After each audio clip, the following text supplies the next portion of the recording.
This is a story that came out on Fox 46, February 12th, 2018.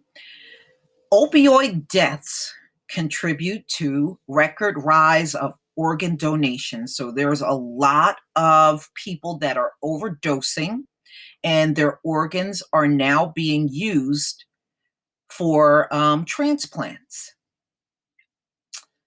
So, I know we know all about organ harvesting that has gone on all around the globe for many years.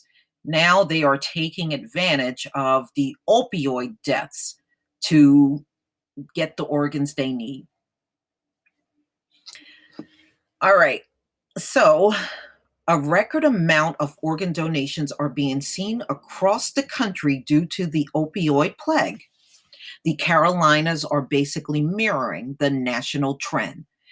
Life Share of the Carolinas, Debbie Gibbs said, Life Share said that in 2016, 13% of its organ donations were from drug overdoses, the majority being opioid deaths.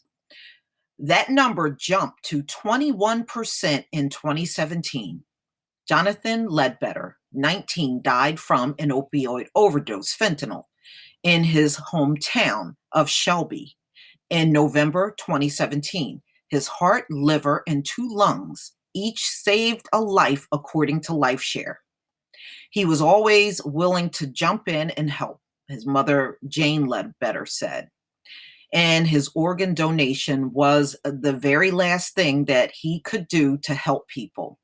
Ledbetter had registered as an organ donor at the DMV. Often people who become donors as a result of a drug overdose are young people who are otherwise healthy, Gibbs said.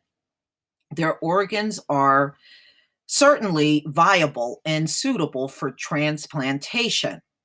And of course, with any donor, no matter what their age or what cause of death, we do screening to make sure the organ that is transplanted is suitable for transplantation. All right, so that's what they're doing now. Let me go ahead and play this video. If you would have asked me 5 years ago, 7 years ago, 10 years ago, would my child ever die from a drug overdose? I would have said, man, you're crazy. No way. Jonathan Ledbetter was born May 14th, 1998, a typical kid who went to school, grew up to enjoy NASCAR, and was active on social media. The 19-year-old posting to Facebook, "Life goes nothing but up from here." But it was one of the last posts he'd make. The week he passed away, he was working on a 19-page application to go to a long-term rehab facility. Ledbetter died of an opioid overdose on November 10th, 2017. And the drug he overdosed on was fentanyl. He had 2 fentanyl patches in his mouth the morning they found him. We hear about the opioid crisis, but how bad is it? It's alarming. Well, Debbie Gibbs with Life Share of the Carolinas says across the country, we're seeing a record amount of organ donations as a result of people dying from opioids. The Carolinas are basically mirroring the national trend.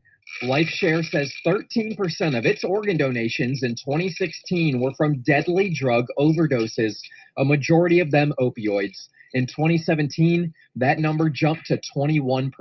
This is Jonathan's angel wings. Ledbetter is a part of that number. His heart, liver, and 2 kidneys each saved a life. And this was Jonathan's gift. This wasn't our gift. The 19-year-old was a registered organ donor. His brother vividly remembers that a few years before he died, he went to the DMV and made sure to leave with a red heart on his driver's license. He was so proud of being an organ donor, and, he wanted everybody to know that he had got the little heart. He was always willing to jump in and help.